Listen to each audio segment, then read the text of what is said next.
လောကမှာအရေး၅မျိုးရှိတယ်။သစ်ပင်ဤအရေး၊ဆွေမျိုးဤအရေး၊မိဘဤအရေး၊ဆရာဤအရေး၊ဗုဒ္ဓဤအရေး။အရေးဆိုတာ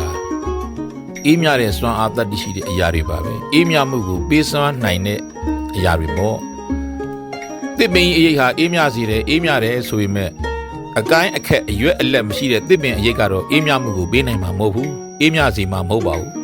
။ဆွေမျိုးအရေးအေးမြတယ်အေးမြစေတယ်ဆိုပေမဲ့ဝေးသည်ဖြစ်စေနီးသည်ဖြစ်စေစောင့်ရှောက်မှုပြုစုမှုပြိုးထောင်မှုမရှိတဲ့ဆွေမျိုးအရေးဟာလည်းအေးမြမှုကိုပေးနိုင်မှာမဟုတ်ဘူးအေးမြစေမှာမဟုတ်ပါဘူးမိဘအရေးဟာအေးမြစေတယ်အေးမြတယ်ဆိုပေမဲ့လည်းမလိမ္မာကြတဲ့မိဘအရေးမကောင်းတာကိုမတားမြစ်ကောင်းတာကိုမညွှန်ကြားနိုင်အတတ်ပညာသင်မပေးစတဲ့မိဘဝတ္တရားတွေမရှိတဲ့မိဘစိတ်မရှိတဲ့မိဘအရေးဟာလည်းအေးမြမှုကိုပေးနိုင်မှာမဟုတ်ပါဘူးအေးမြစေမှာမဟုတ်ပါဘူးဆရာအရေးဟာအေးမြစေတယ်ဆိုပေမဲ့လည်း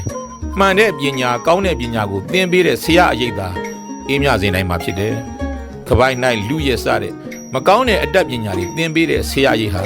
အေးမြမှုကိုပေးနိုင်မှာမဟုတ်ပါဘူးအေးမြစေမှာမဟုတ်ပါဘူးဖရာအရေးဟာအေးမြစေတယ်ဆိုပေမဲ့လောကမှာဖရာဆိုသူဟာအများကြီးရှိပါတယ်